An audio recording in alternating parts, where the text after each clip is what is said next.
Hey sis, where are you going? Oh, I'm just heading out to find a place to send money to my uncle in Samoa. Oh, why waste time and petrol? You can use UP Group Money. You can send money to Samoa and it's really fast. Really? Yeah. Can I sign up online? Yeah, it's really simple. Sweet, I'll do it now. Okay, bye. Bye. Sending money to your loved ones in Samoa has never been easier with the UP Group Money Transfer. Our service allows you to transfer money quickly and securely from the comfort of your home or anywhere in New Zealand. Your family and friends can conveniently pick up the money from over 40 villages across the Polo and 𝚟𝚒𝚍𝚘. No matter where they are, we've got you covered.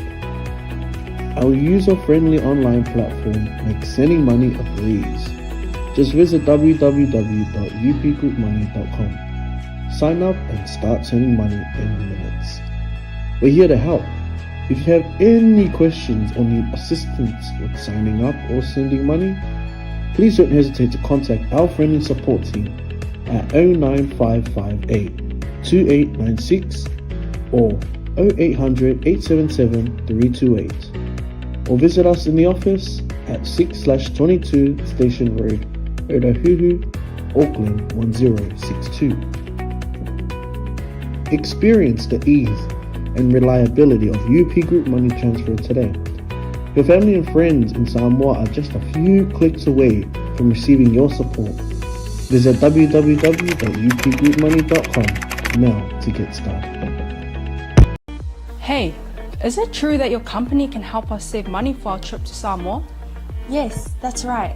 With UP Group Money's partnership with Vodafone Samoa 𝚘𝚘𝚢𝚘, you can save money while you're still in New Zealand. You'll need to register with UP Group Money to receive a Vodafone SIM. Once you have your Vodafone Samoa SIM, you can start sending money to yourself through your UP Group Money account to your 𝚘𝚘𝚢𝚘 account. You can only withdraw your savings when you're in Samoa. Oh, that sounds great and straightforward. Can I do my registration online? Yes, you can register for UP Group Money online.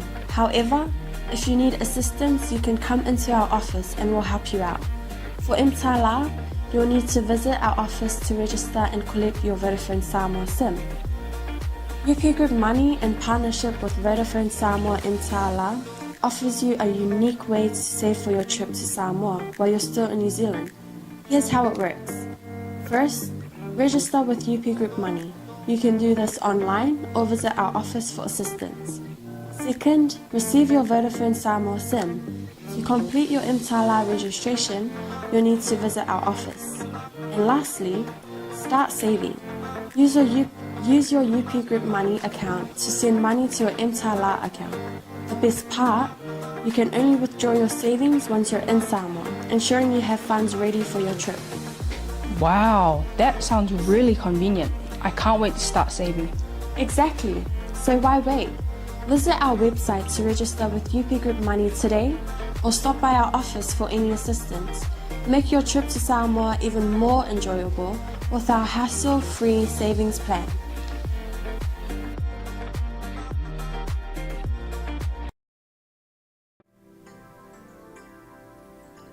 Ia, ia le tua nei tu la le fiafi. Ia o le tātou 𝚘𝚙𝚢𝚘𝚏 masani le ia fiafi taitasi ua whaai ngoina. O le Manai o le Manava o ngā Galuega.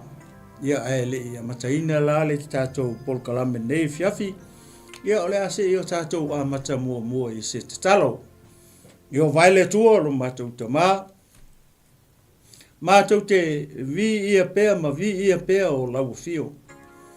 Ona lo wanga lelei ma lo fatu noa. Ia ua mafu ai o na mātou aulia mai le nei tu la le nei aso. Ina ua mawai atu le o ngata tonu ngale mua le nei aso. Ua mafa tau whasolo atu foi. Ia i le afiafi. Taimi e mawai atu ai le malamalama ai fotu ai mai le pō ma le pō liuli lo mātou katua. Ona mātou manatua ai le i o mātou loto. Le te le maualunga. Le lau tele ma le loto lo fatu noa. E le mawhai ona o mātou iloa. E le mawhai ona malamalama iei. O so se tangata soifua i le laurangi nei lo mātou atua. Ai whaafitai o mea ia. O lo whaamanatu mai ia te mātou. O lo soifua oe. Nei lai tu aso, ma nei tu lalo mātou atua. a o matou iai pea I nei polokalame ma le whaangasoloina o le nei fo I au unanga lo matou atua. Leli ia lo matou atua. E mua lava o na matou talo mavala au I lau fio, ia I lau feso soni. Awa matou te le mawhai o se mea, matou te le loa fo I o se mea. Ia I to tonu a lau o fionga ma lo fina ngalo lo matou atua. Le ala leo o matou te talo ai, matou e tāpā lau feso soni. Mo matou to e whasoso atu. Ia I lalo ifo o lo sa tauro. Ale ngata I leo lumo lo no fuali leli ia lo matou atua. Mo matou whatangisia lau feso soni le fiafi nei tama. Ia awina mai lo nganga pa ia fetalai. E moli o lau upo lau sa vali e me se foi nei mata upu. Ua matou sauni ai na ona matou ta pena ma sauni a o lau fio e te fio mai te fatau nu a o lau fio e te fio mai e fa pena ona e moli e lau upu ma lau sa vali ia ai o fina ngalo maloto o tangata a mise o lau e kalesia nei fiafi lo matou atua tamao se Galuega e faia fua pe au noa ma lau fio o le ala leo o tatalo ai mavala au wai tama lo nganga pa ia malau whaunga a fio maia. E whetalai o e moli o nei sa vali nei fiafi. Ia tau lava ina ia whau mai le mea whai Galuega se whaunga fau. Ia ile nei tu la o le aso. Le whaunga le e ngausia ia mauma. Le whaunga le sola ai. Le o lo leanga. Le o lo whialo aloa I solo e pei o se leona tangi. Le sa ili se tasi. Na te ngaoi fasi ma wha umatia. Lele ia lo matou atua le wha unga lea. E sola ai. Ia satani. Mana wha usosonga. Mana mai lei. Le afiafi le nei lo matou atua. Le wha unga le na tia ai maufi ai le mea whai Galuega maritangata. I le alo ifo le tafu e lo sa tauro I le afiafi le nei. Ia e whetalai lau o fio. O moli o e lo nganga pa ia. Lau upu ma lau sa vali. Ia ile nei fiafi ina ia tau lau upu ina ia wha malosia se nganga o wha vai lave ina se nganga mo lo malo ai o sili o ia me ia wha tasia ai le tino ke riso ma wha malosia ai le tino ke riso e ala I lo fetalai mai lau upu I le fiafi nei tama tau lava ina wha ngā me le ngutu ma le leo wha ngā ioi foi le lau whaiva o le tangata Ngai fetalai pea o ia nganga pa ia I le afiafi nei. Ia amataina e lau fio nei whasoa ama ea. Ia o wha pea I fo lava. O au le au na e lea ngā. A ia fo iatu mea uma I lau fio. Ina ia vi ia ma vi ia. Ma vi ia I o lau fio I le nei afiafi. Ia I lo suafa pa ia. Le suafa mamalu, le suafa maualunga, le suafa e lau tele, le suafa loloto. Le suafa o tumu I le alofa. Ma le alofa muti vale. O le suafa leo lo matou ali I o Yesu Keriso. Ua o tatalo mavala. Au atua nei e fiafi. Amene. Ma amene. Ma amene. Ia. Toe whaataro whatu. Nei foi o unanga Global Kingdom TV channel. Ia I nei foi tu la o le fiafi. Ia e whai leo e whai ma whangatau mori foi sunga e whatonu. Ia e masi foi nei o unanga Global Kingdom TV channel. Ia toi whaataro whatu ai. Ia I lau whaasaunga Samoa. Ia I nei tu la o le fiafi ma loso I whomanuia. Ma lo le langi e mama, ma lo le onsai, ma lo le whatotoa. Ia I fe au mga luenga I le ngata I tonu maota malawa. Ia whapena fo I tonu o whale whai ngā luenga. Ia maso se mea. O whea lava o e ngalue ai. Po e ngalue le tai. Po e ngalue uta. Ia toi whatalo whatu. Ia le tātou porokalame o le Manai o Manava ngā luenga.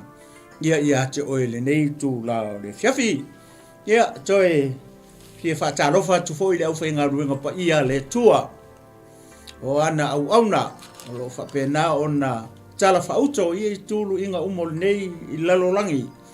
O whea se tafa, ia o le nei lalolangi o lo e maua mai ele nei o unanga ma nei poklame. Ia ma nei whasoa I a whiawhi ta itasi. ia pei foi o nei fiafi ia toi whaataro whatu Global Kingdom TV channel ia malana au nanga malana pokalame ia te oe le tangata o le tua malo wharitua ia le nei tū la le fiafi malo soifua manuia malo le whaatoatoa i le ngā nuenga le tua ia ele ngata fo ilea ia o le tino keriso le au paia le au pele le au whaatoatoa uma nei fiafi ia o so foi matua whaafine i le ia e mase le tino keriso ia toi whaataro whatu ia te oe ia le nei tū la o le fiafi malo le soifua manuia malo le langi ma ia ua foi mapaanga ia ne foi ia la leo ia whaataro whatu ia te oe le pele ia le nei tū la o le fiafi ia malo le soifua manuia malo le langi mama malo le onsai malo le whaatotoa i fe au mga luenga nei aso le ngata o ile atou le sa usu seu nei tae au ia ile atou fo whapena ona tautuaina ainga mai mota malawa ia ile nei tū la o le aso malo le whaiva malo le ngalue malo le tiute mamori atu le wha malo ia te oe ia le nei tū la o le aso ia le manatu ia o le whautuanga masangi ia fo ia nei ala leo ma nei porkalame ia fefi taitasi ia e fia lava toe fa manatu atu pea ma longolongo atu pea ma tau atu pea atonu fo ese taimi pe o tinga tu lo i fo le e o fofonga ia le upu tau longolongo ia ele mafai ana tu ua e tau longolongo atu pea awa ele tetonu ele taimi e o ngai ele taimi e o ngai ia te oele te whaafongafonga mai tele o fiafi ma tele o taimi e taimi au ngai nei whautuanga le whautuanga tau lava na whaatatia atu i au tawhitafa tau lava na whaataoto atu i au tafa ia lapatainga nei ia mo oi ia fiafi taitasi ene manatu le ua manava le tele o ngā ruenga le ua te le tolu ia ila tau le sa usu seu foi ma usu po ni nei aso ile tensionu ia le manava ngā ruenga le tali watu i maota malawa nei fiafi o le whautuanga ia tautua nama oe whai le mulo sa au te popole vale au te whanati le ua i umalmanuia ia whau mga ruenga me tutono whai ngā ruenga ia whai le mula i o lo sa ma lo ta vale le fale ia ele ngata foi le nisi o foi o le mamalo si o tatou watuno tupu matamali ia mis foi o tupu langa talavou ia le ua anga ia tu i fale ngā ruenga e nisi lau a matatolu ia e foi nisi le ua whasauni atu le wha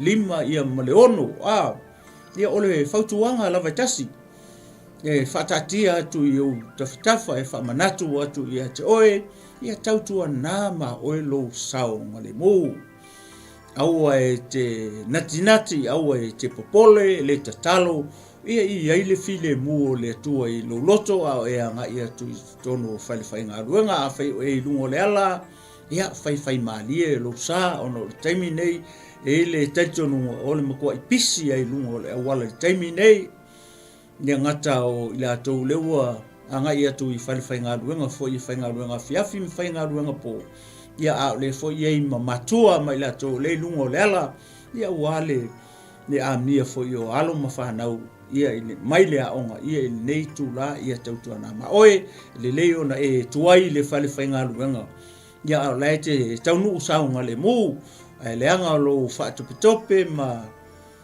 tau mawhai e whaavave ia lo sa ma whaasau i lungo le awala ia a ngalo ia te oe ia ole a avea na ma awala e ono tupu mai ai ni whaalavelave ia mani tūlanga whaalavelave le ma alofia i lungo le ala te ue tope atu ia e oso whaafose ia se tamititi leo tu ua le aonga ia ona whaina i leo o lo sa ia pēa whaina i fo i se soifua teisi o i lungo le ala ia nei tu la o le fiafi ia na o se whautuanga e whatatia atu e o tawhitafa tautua nā ma oe lo saonga le mu ia le ngata foi leo tono o whai ngā ruanga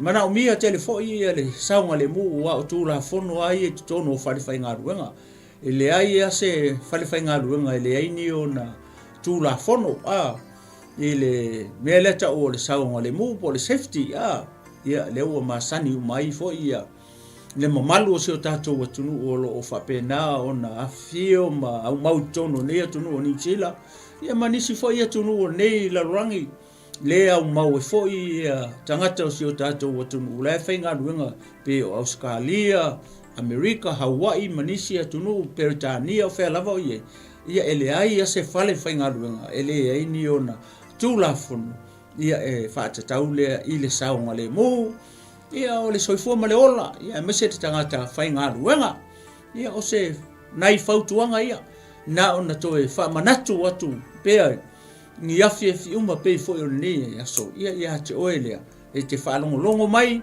lungo le ala a whai o e maua mai le nei porkalame ia ma nei whautuanga ia tautuana ia o ngā nei whautuanga mo oe lo ngā ia tui maoto malawa lo ngā ia tui whale whainga ruanga ia le ngā tai leo nei matua le lungo le ala ia wale a mia fo i o alo ma whanau o tu ua o ngā temi nei lewa te atolu ia tautuana ma oe ia le saunga le mui lungo le ala ia vava ai whale ia walo whaini o lato fuspau whanofo le lalo ia ma vaipo o atoa maiti whai o lato fuspau a mai ia ona uri maalie leo lo sai le fale ia vai foi se fale loe ma wai ngai pai ia fatau esina me ai nei maiti le o tu ole aonga ia ma fai maalie atu lo sa ia i maota malawa ia ile nei fiafi ia le tua yo se fautuanga lea o se toe fa manatu le pai o si o tato watu no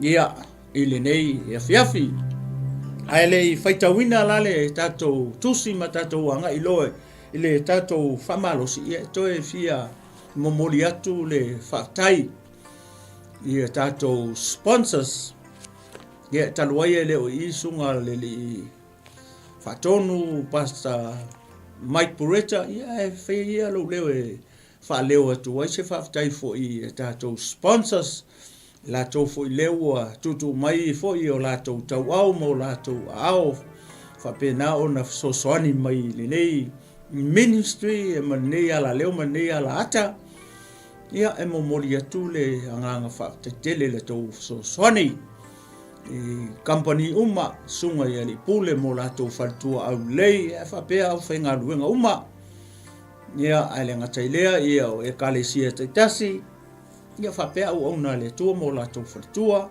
o le to fa pe na ona tutu mai fo i le ao e fie so soni le nei ministry ma nei ala leo ma nei ala ata ia au lava le fa lauteleina ia ma le tala ina o le tala le o le malo le tua la matutala ma la matutalo ia ele o iai ni manuia ia matou ele o ia te matou se me fai no matutau ia toilo to anga le ma to lofa fo ai ia o le matutalo ia nga le tua ta pena ele tua ni awala steli fa pena ona fa manuia tua ia e to business ia le ngata fo ilea o le kalesia kriso ia au na le tua mo la to faltua ia ma se foi sunga ili pule mo la to faltua ma au fainga ruenga taitas ia i tonu o lea company ma lea company ia o se mato famtalanga lea moli e tuai ia le nganga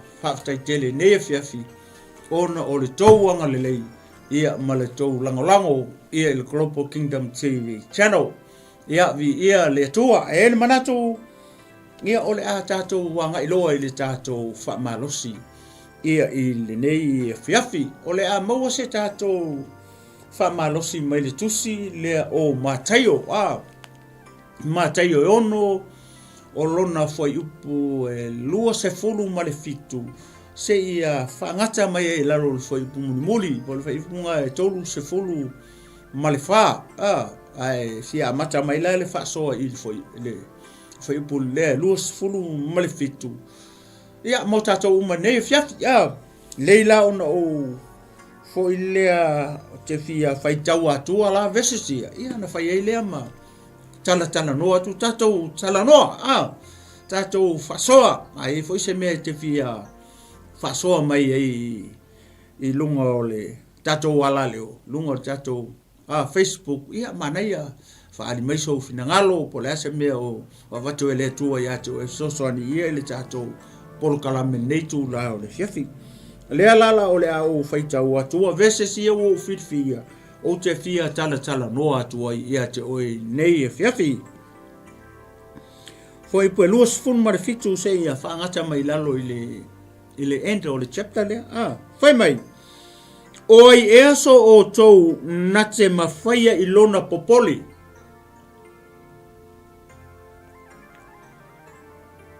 ona faa teleina le umi o lona o langa i le kupita e tas. Se a fo i le mea tau te popole ai i ofu. I o tau mafaufau i lau talo le vao, pe fa pe fea ona tupu. La tau te le ngā lulue, la tau te le milo foi. Ai o te fai atu i a te outou, o Solomona, malona matongo fia tele, na le ofu o ia pei o le tasi o nā mea. A fai e wha pea o na wha ofu ine le tua o le vao o le whanua. O la mai i le so, ai la foina tae ao i le onga umu. E le sili ea o na wha ofu ina o tou o e wha tua i titi. O le nei, awane i o tou popole, ma wha pea ane, ni a mea tātou te ai, ni a foi mea tātou te inu ai, ni a foi mea tātou te o ofu ai. Awa, o mea uma ia ua sa ilia e nu ese. Awa ua sila fia e lo o tou tamā, o i le langi, e ao ngā ia mea uma i ate o tou. A ia o tou mua i sa ili le malo le tua. Malana ami o tonu, o na faa o popo ina atu le o ia mea uma i ate o tou. Foi po muni, foi mai o le nei, aua tau te popole i le aso ataiao, aua e popole le aso ataiao i ana lava mea. E tatau i le aso, lona lava leanga. Ia lewa o tau whaalongo iai. I vese si a po whai upu ia, lewa o whai tau atu ina i le afiafi le nei. Ia. O le asa whaalongo i le afiafi nei. O le asa o whaalongo longo i vese si a, le ano o whai tau uni atu nei le afiafi nei. Ai le upu le o le popole. Le pe fa lima e pe fa ono na tau mai le upu le tono vese o le popole. O le popole. O le popole. Le ale winga o le mea o le popole. O le popole o le tangata fo i lea ua fefe. Tangata fo ua afraid of something. Kasi le winga o le worry. O le tangata popole o le tangata wa makawa o mai ele me fo lele o le fefe. O laka mele me fo lele o le matau o fefe. Me la le wala inga kupu ele mele o le popole. Ia to tonu o le loto o le tangata. Ia o le mea le o tupu i. Ile nei taimi ma le nei au ngā tupulanga o lo tatou iai. Le mele ta o le popole. Popole aku i lea mea.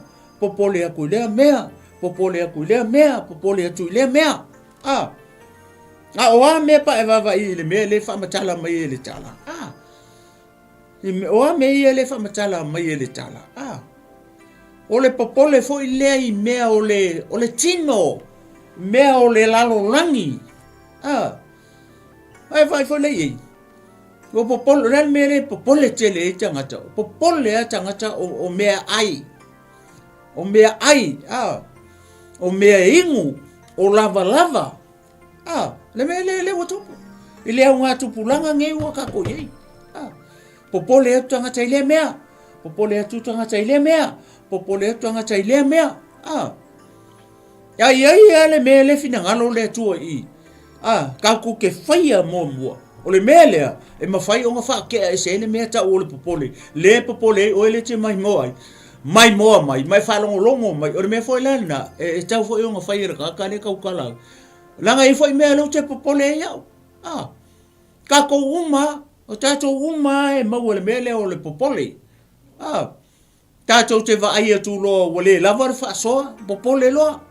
Va aia tu lo o le aise se alaisa popole. Va aia tu o le aise me ai mata maiti nei aso popole.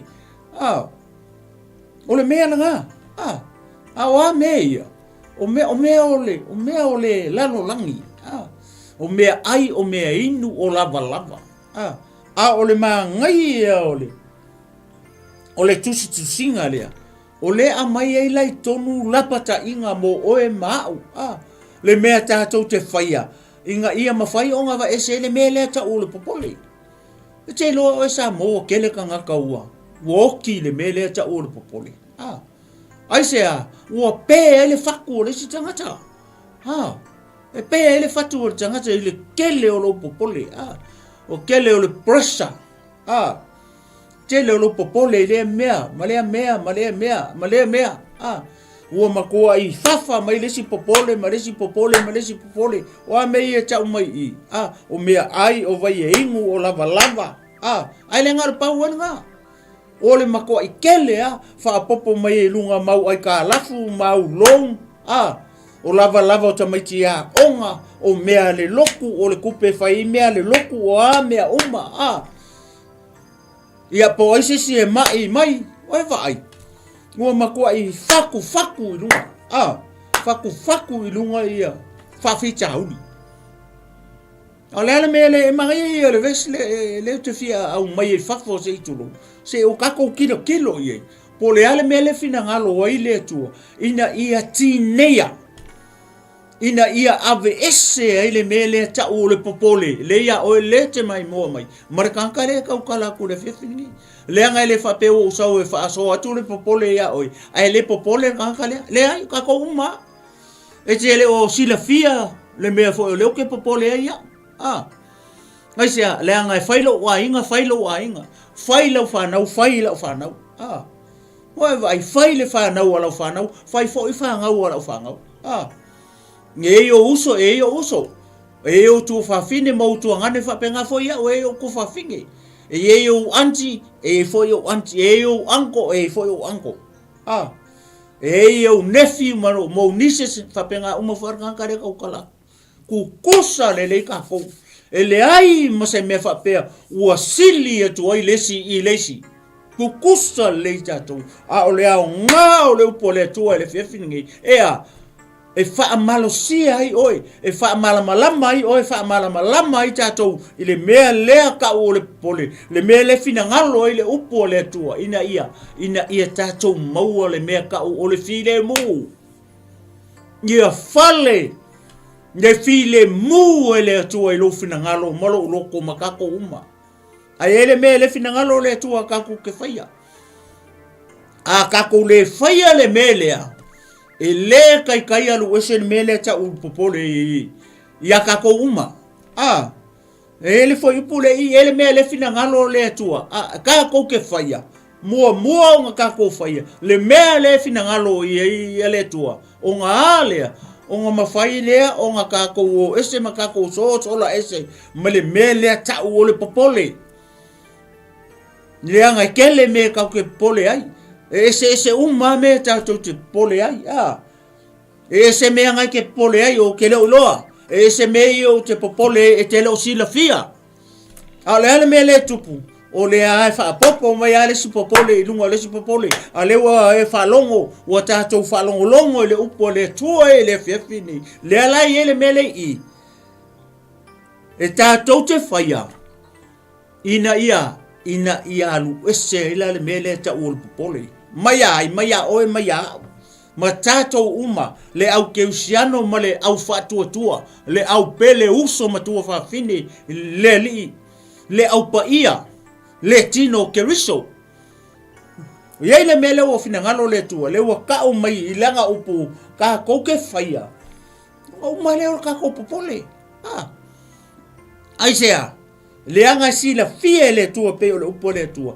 E ao ngā uma mea ia oi. E ao ngā uma mea ia tātou te popole. E ao ngā ia kakare kaukala. E ao ngā mea ai oi. E ao ngā mea ai au. E ao ngā vai e ingu ia oi. E ao ngā vai e ingu e keu. E ao ngā lava ia te oi. E ao ngā lava ia te. Wa sila fia le ia le tua. E ao ngā uma mea ia kakou. Whamai ale tusi ele apostolo Paulo longa kali o Timoteo. Mo Timoteo mta upo e ono. Whamai e maua. Mea e ai mawai e inu malava ia ngata i nā lo manao. Be content of what you have. Whapenga foi i au. Be content of what I have. Ia ngata lo manao i mea ua au mai e le tua i o lima. Ngawa o ke manga o kele lo ma o greedy. O leale mea o le hao o ia teau. Leale mea o ia teau pe au manga o kele.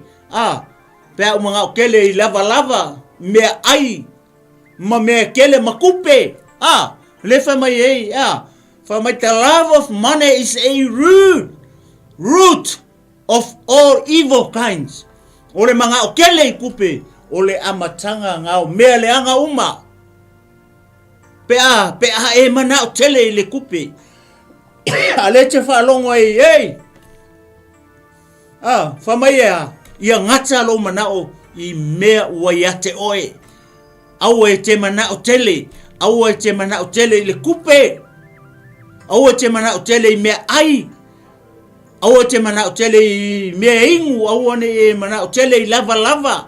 Ia ngata lo tātou mana o i mea o fōa i mai e le tua. I o tau a hao mō tātou lima. Ia ngata ai lo kako mangao. Ai sea, leanga o mea ia. Le whamai e le apostolo Paulo longa kali whaleanganga o Timoteo. O le mea le ua se ai. Le toa tele i le upo le fatua toa. E ei oe se ai oe le ke whanongorongo mai. E se le kangaka le whasoa aku. Whamai o oe le tangato le atua. E sola e se ia mea. O le manga o kele.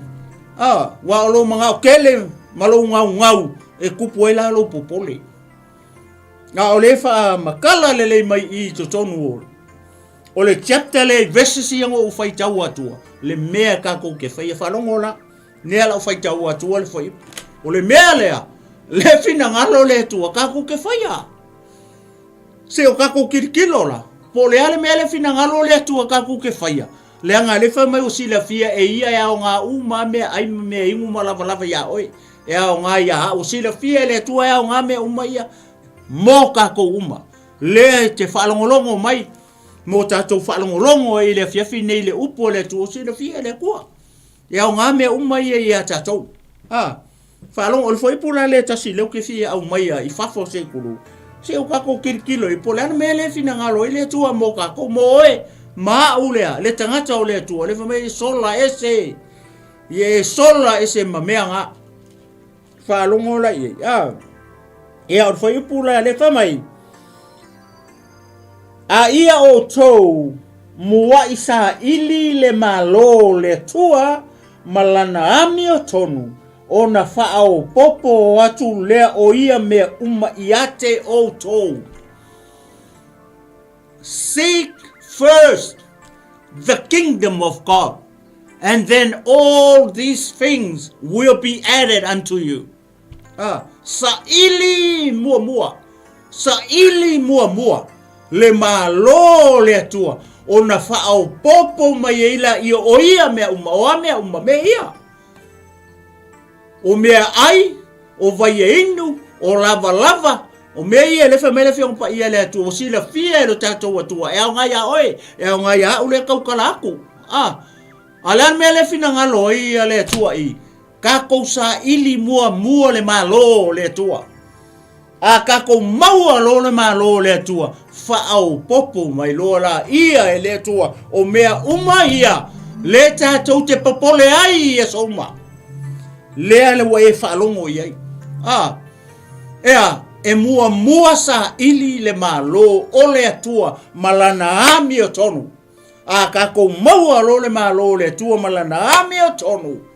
O ngā alea. O ngā whaau popo mai lola ia e le atua.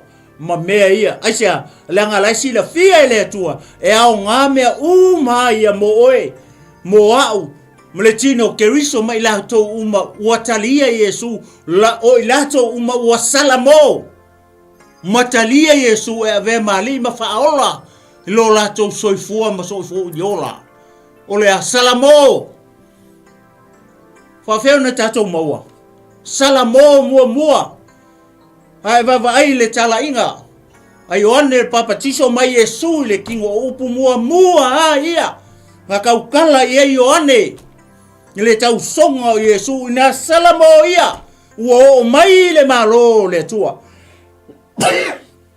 Ai sau fo Yesu a mata.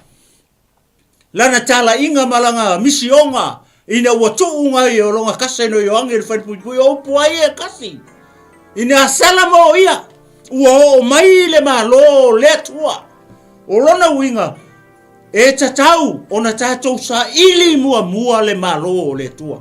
Ia tatou maua le malo le tua. Malana ami o tonu. Ona whaao popo mai ai lea. O ia mea uma. Ia te oe maau mai tatou uma. Pela o le mea le fina ngalo iei. Ia le tua i. Mea ngai leinga kako popole.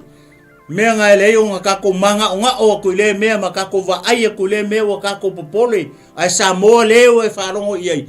Wha mai ele mawhai o nga wha popo i se iaka po se fia o lo wola. Malo wola. Ile mea leo ka o popole. O lani mea o iei pea popole ta ua. E waweinga oki ka ua. E waweinga ngā o mai le oki ma le wala au le tua ia kako. Pe a kako ngofo pe le mea leo le popole. Ai ngalo ia tatou le malo leo. Fa mai le tua isa ili mua. A kako maua la le malo leo le tua malanga ami o kongu.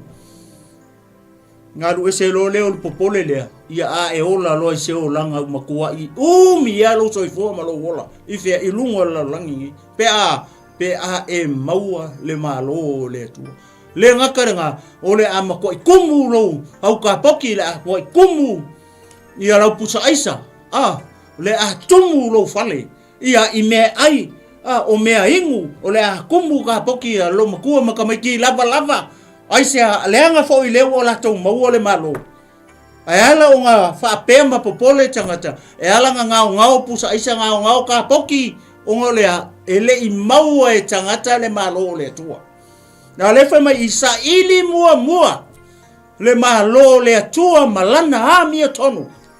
Ona fa au popo mai le o ia mea umayake oe le te mai mua mai. Marika ngaka lea le fa so aku le mele walenga ngao ka poki o mele walengi mele pusa aisa.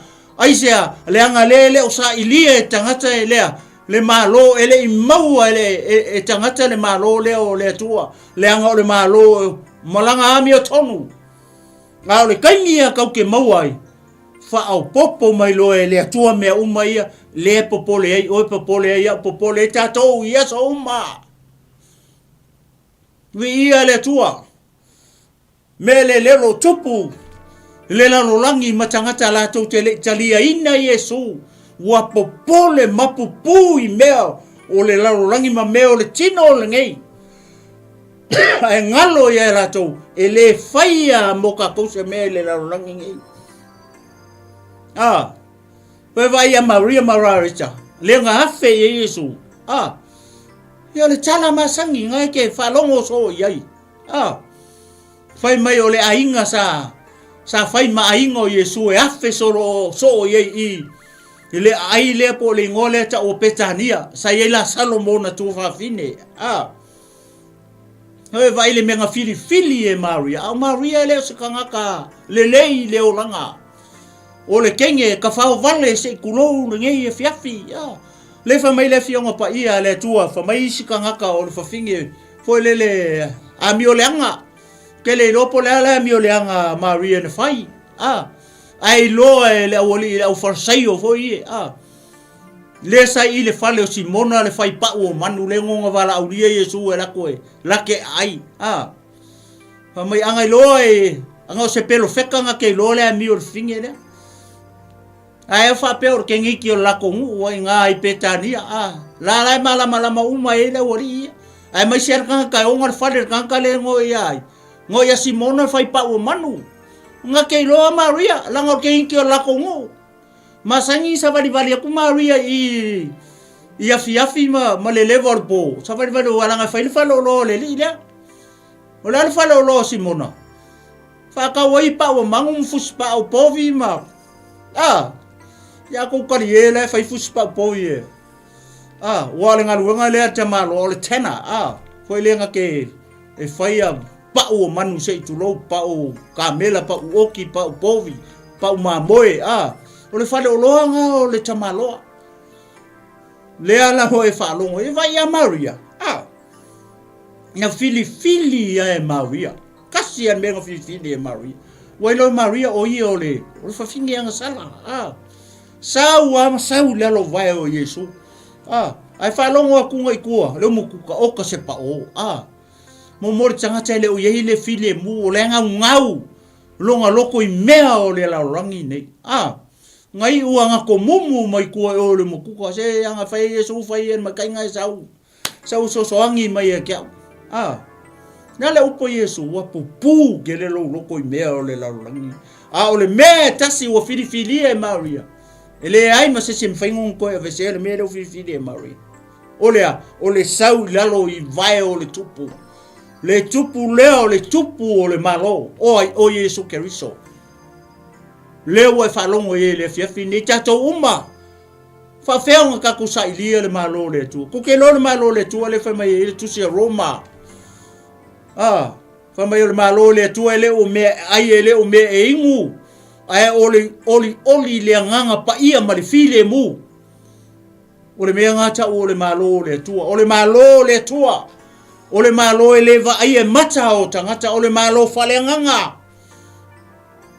O pulenga le atua kasi nga winga le malo me le tau o le malo le atua o pulenga le atua i o tatou loto o pulenga le atua i o tatou loto le malo le o le atua o le malo fale nganga o le malo e leva ai e mata o tangata le fa mai e su le Mataio su lua foi po lua sproma le valu fai o le nganga o le atua o kulia i whawhake mogi. Leua ia o kounu malo le atua.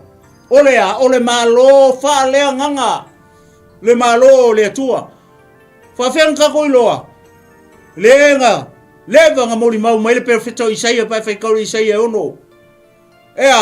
E fua ina mai le atali e whanau mai le tama. E ilonga ua le malo. Nea le ko inga malo le fa mai ngai longa ua. Sai onga kau au. Nga saula Yesu male malo. O le malo fa le nganga. O le malo e leva ai e mata o tangata. Mai a Yesu. O le malo le tua ele mfainga ko ai e maka. O tangata o le malo fa le nganga. Ale ale me le o fainga ele ya ngatu pulanga. Le wa kau fao e kangaka le malo le tua. Vi ia le atua nei fiafi. O le malo le atua o le malo whale nganga. Le kau ke kapenga ia o le whawhenga ku kapenga. Salamo. Ia toi whanau fowina o e mahau mai tato uma.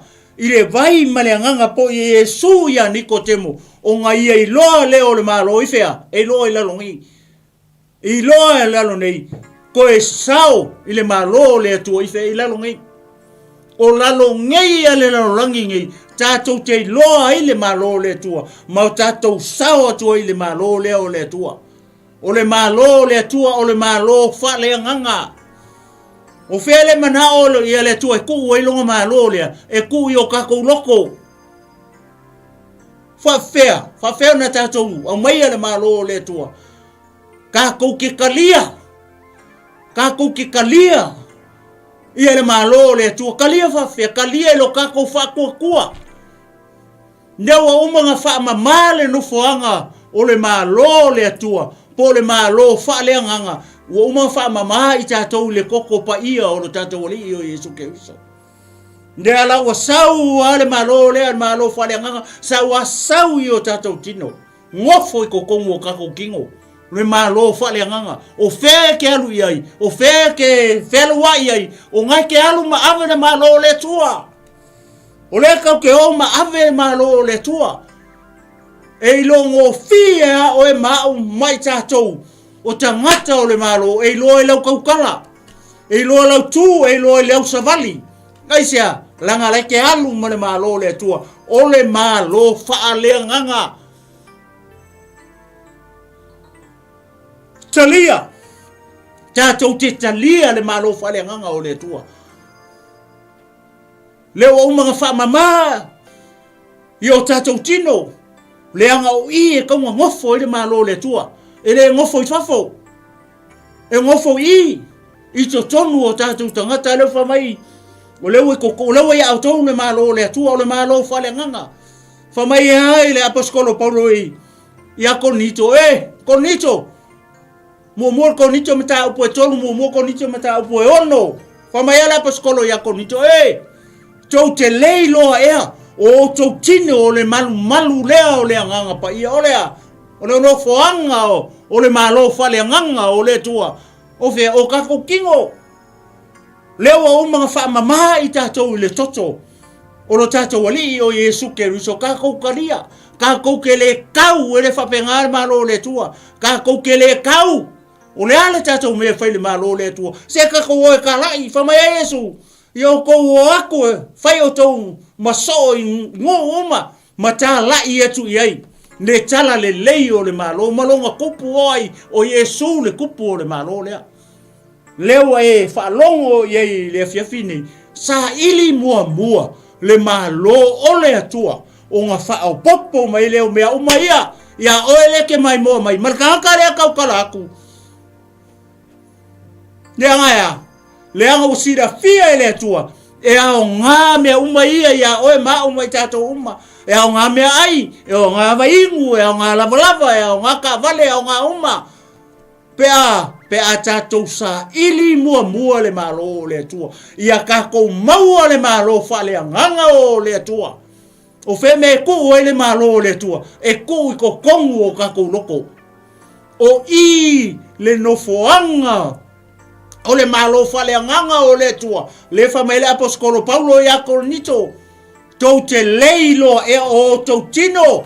O le malu leo le nganga pa ia. O ia fio ai le malo fale nganga o le tua. O kokongo oe kokongo au. O fe ke alu ia inga ke alu maave le malo o le tua. O le tangata o le malo o le tua. O le alau me le fai. Alu e kau le malo le ngai ke alu maoi.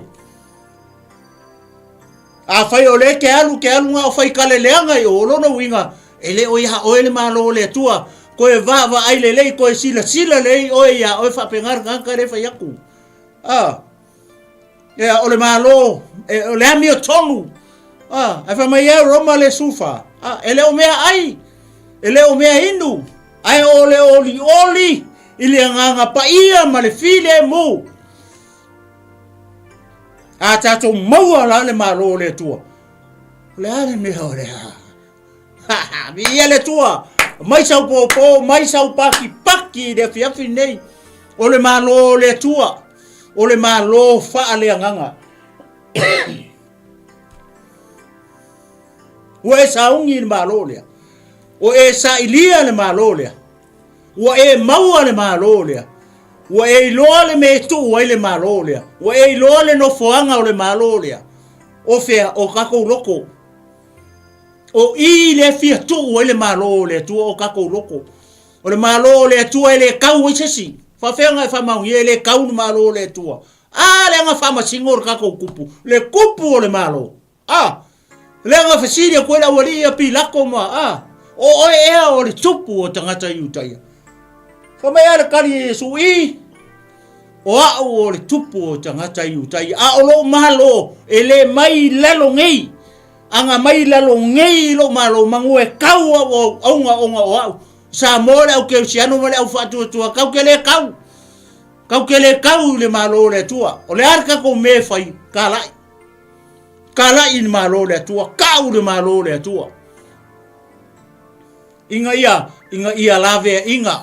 Le tele o tangata. Lai le malo le pauli uri. Kau iei le malo fale nganga. Tau iei le kupu. Tau iei le mena fai le tupu. Le malo ngā le tua.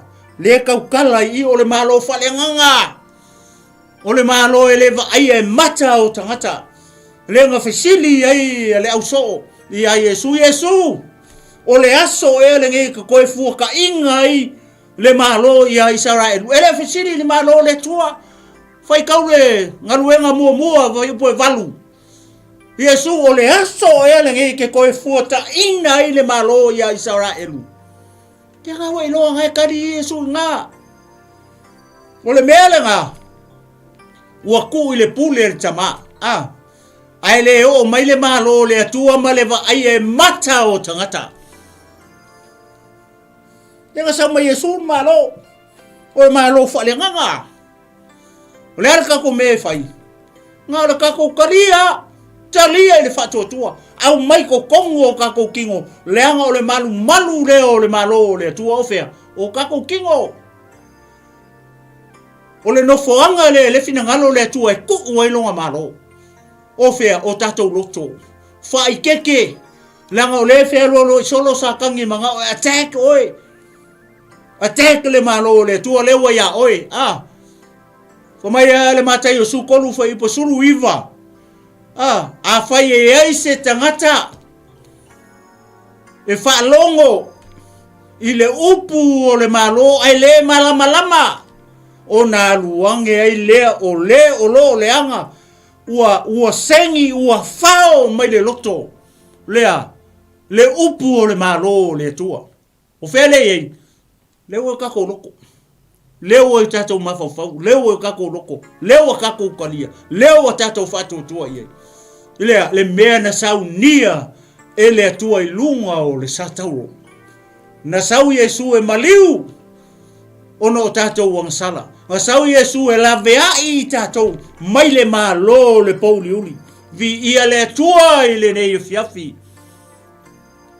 Kau ke le koe kau inga se kau o le malo le atua wauma. It's finished. O inga kau o ngā kau le kupu. Arenga kako vai umai, arenga kako whalongo umai. Leo tatou talia i le whatuatua. Le masesio kako ngā vai leo ngā kupulanga ngā Yesu. I le tau ai o le kupu i lunga o le satauro. O ngā oe maa umai tatou uma. Ina ia toe au mai tatou le malo le pauli uli. I le malo le malama.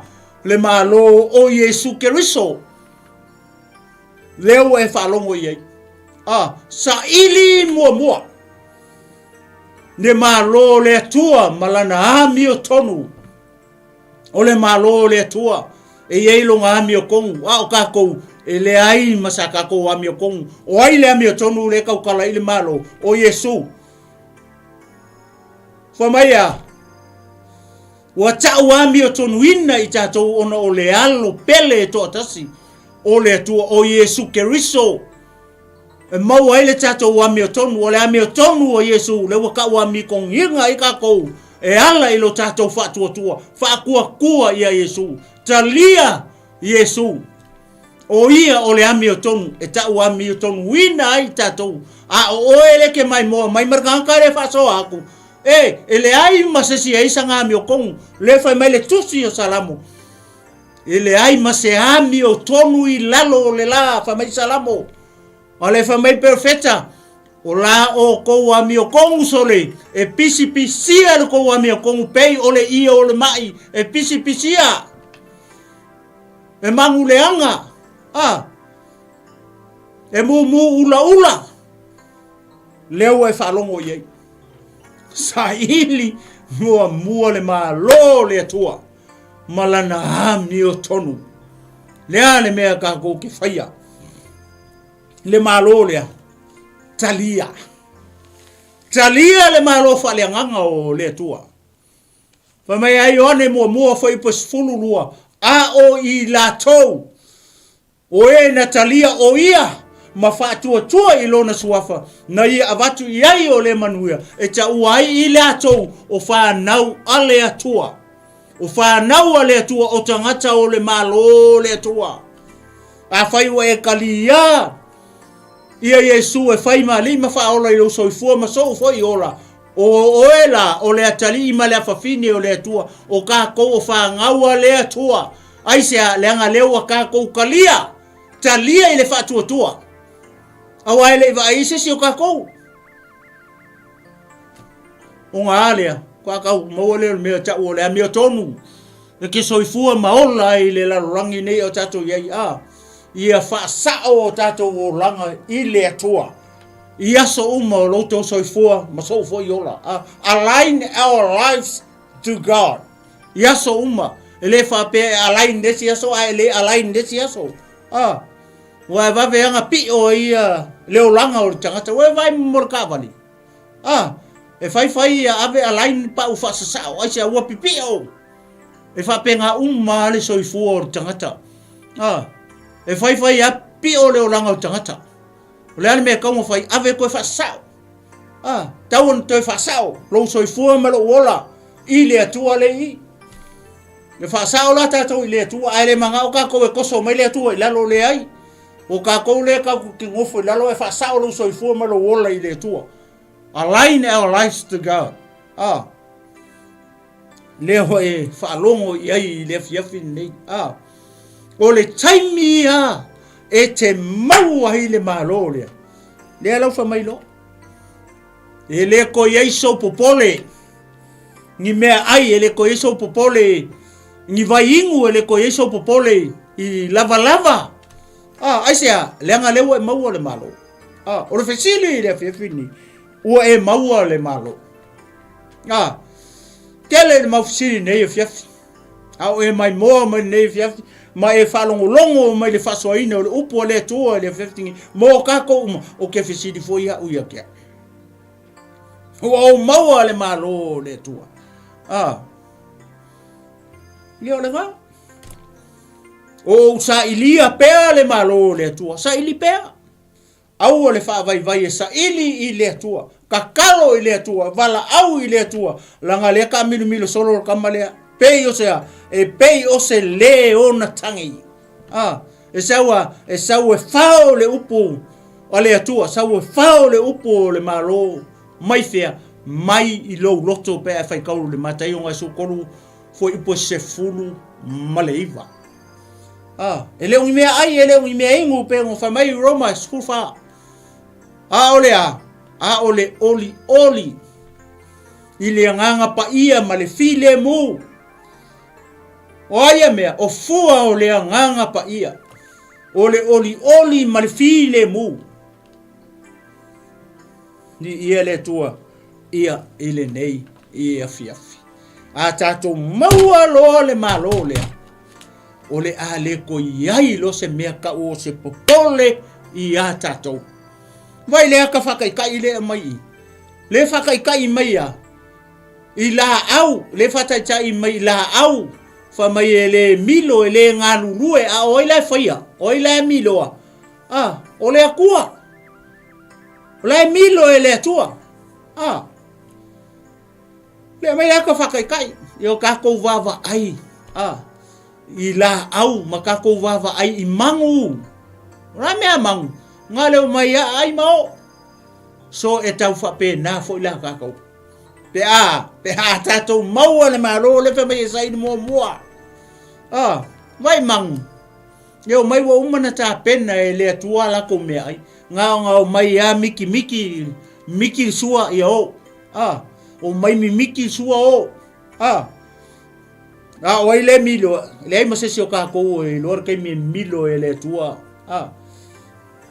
le fa mai pe o funga o la e funga mai le taiao ai mangu le fe o le ata o lo soifua ma lo wola le taiao al waku ai male aso ako le aka o lo soifua ma le umire ke olai o le afi o le aso le ua o mai le vala au le tua o mai le oki ai o ke pole le ka penga le tua me le vale le tae au e funga mai le tae au ai mangu i le fiafi o le kaukala i le vale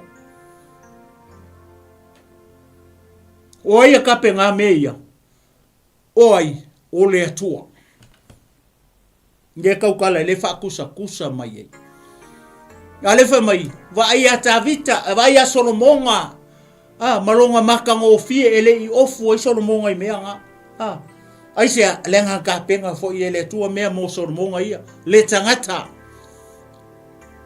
he va ile ma ngaia o le upo le tua mo tato uma i le afiafi ni nei a fai o le we fa longolongo mai o sa ili malo le tua o fa vai ele o le afiafi nge koikua i lunga mai ngofo i lunga sa ili malo le tua o e ke ngofo ai sa ili le malo le tua a fai le o onge mea o le aingi mea ai le aingi mea ingu le aingi lava o le ainga marifana ku ilunga sa ili mua le malo le tua a maua lo le malo le tua o nga fa ai loa mai le tua ia te oi le awala ma le me mauai me ai o mea ingu o lava ai le fa penga o lo ngofo ia mai ngofo ai ia lava ina a le fa mai sa ili mua le malo o le tua ia le tua ili nei e fiafi o le kako fa malosinga o le tato por kalame na nei e fiafi ia lofa le tua ia lofa le nga pa ia o le tua ia fa aku se fa so ma se tala o mfai pau leo se me mfai o na o fa so atu ai ile fiafi nei pau leo se me o fa loa mai ile nganga o le tua o ke kufa ku ia ke oi ia ai tu ile ngaruenga mai ai nganga pa ia o ia na te fa matala loto o ia nga ke fa malama atu le winga lo loto o le upu o le atua lea ia i lo soifua mo sa tātou ola a o le taimi nei ia o le a whaangata mai i tātou por kalame ia i nei e fiafi o le a tātou whai ui seta talo i o vai le atua lo mātou tamā mātou te vi ia o lau fio ia i nei e fiafi wa mai anei le ngaluenga le mai aia le ngaluenga le atoa le tangata